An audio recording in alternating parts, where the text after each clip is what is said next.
उदास चेहरों को उम्मीद थी कि रिज़ल्ट का चटक रंग आएगा और होली के रंग से पहले उनके चेहरे की जो रंगत है वो खिलेगी। लेकिन दिल्ली विश्वविद्यालय ने, ख़ास तौर पर कहें कि दिल्ली विश्वविद्यालय के परीक्षा विभाग ने उन चेहरों को निराश किया। दिल्ली विश्वविद्यालय के जो फर्स्ट सेमेस्टर के विद्यार्थी हैं, थर्ड के हैं और फिफ्थ सेमेस्टर के विद्यार्थी हैं, उनको ये उम्मीद थी कि मार्च के पहले हफ्ते तक उनके रिज़ल्ट आ जाएंगे।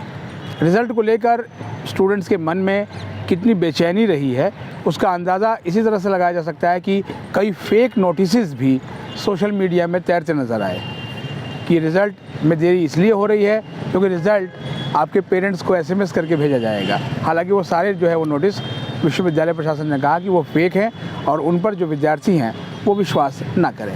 लेकिन फिर भी सवाल तो वहीं का वहीं है कि आखिर रिज़ल्ट है कहाँ। दरअसल आप ये कह सकते हैं कि फर्स्ट और थर्ड की जो परीक्षाएं हैं वो थोड़ा देर से समाप्त हुई थी, लेकिन फिफ्थ सेमेस्टर की परीक्षाएं जो कि नवंबर में शुरू हुई थी और अब जो है मार्च का मिड आ चुका है और ठीक 2 दिन के बाद जो है पूरा जो देश है वो होली की धुलंडी खेलेगा, यानी कि रंग का पर्व मनाएगा। मिड सेमेस्टर ब्रेक हो चुका है। दिल्ली से बाहर के जो विद्यार्थी हैं जो यहाँ हॉस्टल या PG में रहते हैं उनमें से अधिकतर अपने घरों को जा चुके हैं, लेकिन रिज़ल्ट की चिंता उनको लगातार है कि आखिर रिज़ल्ट है कहाँ और ये रिज़ल्ट कब आएगा। इस संबंध में हमने विश्वविद्यालय के परीक्षा विभाग को कई बार फ़ोन लगाया है, यहाँ तक कि कार्यवाहक परीक्षा नियंत्रक प्रोफेसर गुरप्रीत सिंह टुडेजा के मोबाइल पर भी फ़ोन किया, लेकिन फ़ोन हमेशा की तरह वॉइस मेल पर चला गया। अब या तो वो बहुत व्यस्त हैं या फिर परीक्षार्थियों के सवालों के जवाब नहीं देना चाहते। लेकिन फिर भी हमने कहा कि विद्यार्थियों को अपडेट देना है तो एक बार पता लगाया जाए कि आखिर ये देरी क्यों हो रही है। और ये देरी का कारण जो आया वो उसमें वो एक पिछला इंटरव्यू आपने देखा होगा जो हमने किया था सुनील शर्मा का, DU के EC मेंबर, और जिस मुद्दे को उन्होंने उठाया था जब हमने पता लगाया तो रिज़ल्ट में डिले का एक कारण वो भी है, लेकिन और कई कारण हैं। अभी हम उस पर बात करेंगे।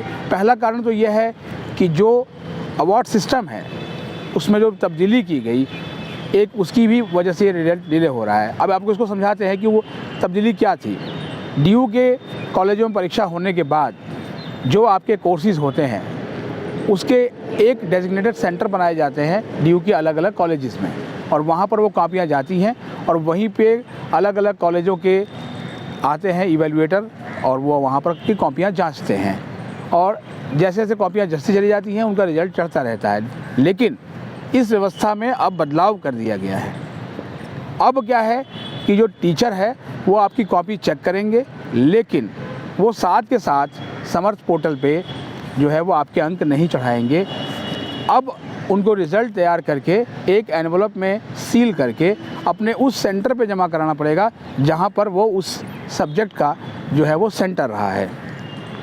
परीक्षा विभाग में काम सारा सीक्रेसी से होता है, इसलिए हम उन सेंटर्स पे बात नहीं करेंगे, लेकिन आप इतना समझ लीजिए कि किसी एक विषय का जो सेंटर है, अगर वो नॉर्थ कैंपस का कोई एक कॉलेज है तो जितने भी दिल्ली विश्वविद्यालय के कॉलेज के सब उस सेंटर पे वो एनवलप जाएगा। फिर वो एनवलप जो है पहुंचेगा DU के परीक्षा विभाग में, वहाँ उसको खोला जाएगा, फिर उसकी एंट्री होगी, और जब एंट्री होगी तो उसके बाद ही चीज़ें जो है वो पटरी पे आएंगी, पता लगेगा आपको कितने अंक मिले हैं, वो अंक चढ़ाए जाएंगे। जाहिर बात है जब सुनने में ही ये प्रक्रिया इतनी लेंदी लग रही है तो व्यवहारिक रूप में ये कितनी जो है वो लेंदी होगी। इस बीच मुझे कई स्टूडेंट मिले विश्वविद्यालय में, उन्होंने कहा कि जो उनके इंटरनल के जो मार्क्स हैं वो उनको 0 शो हो रहे हैं। अब ये ऐसा क्यों हुआ? वो कॉलेज से परीक्षा विभाग के चक्कर काट रहे हैं लेकिन उनके वो मार्क्स ठीक नहीं हुए, यानी कि परीक्षा विभाग और कॉलेजों के बीच में कोऑर्डिनेशन नहीं है। अब ये कोऑर्डिनेशन क्यों नहीं है ये पता नहीं है। किसी दूर दराज के कॉलेज की बात नहीं हो रही है। भगनी निवेदिता कॉलेज जो कि आपका नजफगढ़ में है, या फिर अदिति कॉलेज जो कि बवाना में है, बल्कि नॉर्थ कैंपस के कई कॉलेजेस के स्टूडेंट मिले और उनका यही कहना है कि सर हमारे जो है वो IE में 0 आ रहे हैं। तो कल तक जो समस्याएं SOL के स्टूडेंट्स बताते थे वो रेगुलर कॉलेजेस में भी देखने को मिल रही हैं, और इसके पीछे ये कहा जा रहा है कि परीक्षा विभाग की जो कार्यप्रणाली है वो निश्चित रूप से सवालों के घेरे में है। अब आपको बताते हैं इस डिले का एक दूसरा कारण भी है। दूसरा कारण यह है कि दिल्ली विश्वविद्यालय के परीक्षा विभाग में स्थायी रूप से एक परीक्षा नियंत्रक की नियुक्ति होनी है और इसके लिए जो है वो एक इंटरव्यू रखा गया है और ये इंटरव्यू 13 मार्च, जी हाँ 13 मार्च, सही सुना आपने, ये 13 मार्च को होना निर्धारित है। तो लिहाजा परीक्षा विभाग के जो अधिकारी हैं शायद वो अब ये चाहते हैं कि जो नए परीक्षा नियंत्रक आएँ वही उन मार्कशीट्स पर जो है वो साइन करें, जिससे भी जो है वो रिज़ल्ट निकले।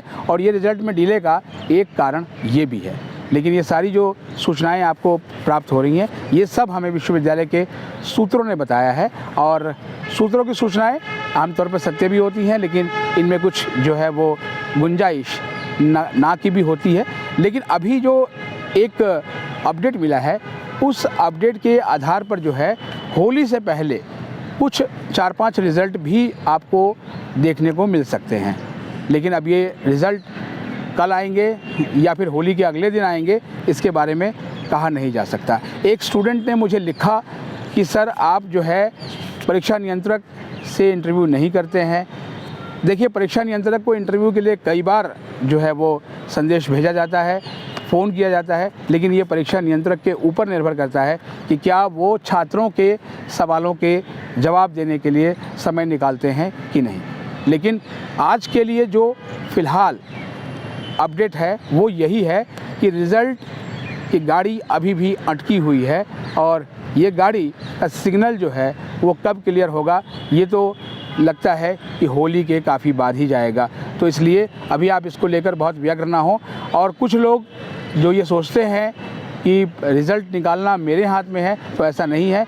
मेरा काम सिर्फ इतना है कि अगर आपके सवाल हैं तो उनके जो जवाब हैं वो मैं प्रशासन से लूँ एक पत्रकार के नाते, और अगर जो है वो जवाब नहीं मिलता तो सुनी सुनाई बातों पे, अनकही बातों पर अपडेट देना मेरा काम नहीं है। आज आपको अपडेट सिर्फ इसलिए दी है क्योंकि मुझे इसके कुछ वाजिब कारणों का जो है वो पता लगा। अब देखना यह है कि 13 मार्च का इंटरव्यू हो जाने के बाद जो है वो क्या स्थिति बदलती है। फ़िलहाल आज के लिए इतना ही। हमारे चैनल पर नए हैं, चैनल को सब्सक्राइब कर लें और इसे अपने दोस्तों के बीच शेयर करें। मिलते हैं एक और एपिसोड के साथ, तब तक के लिए नमस्कार।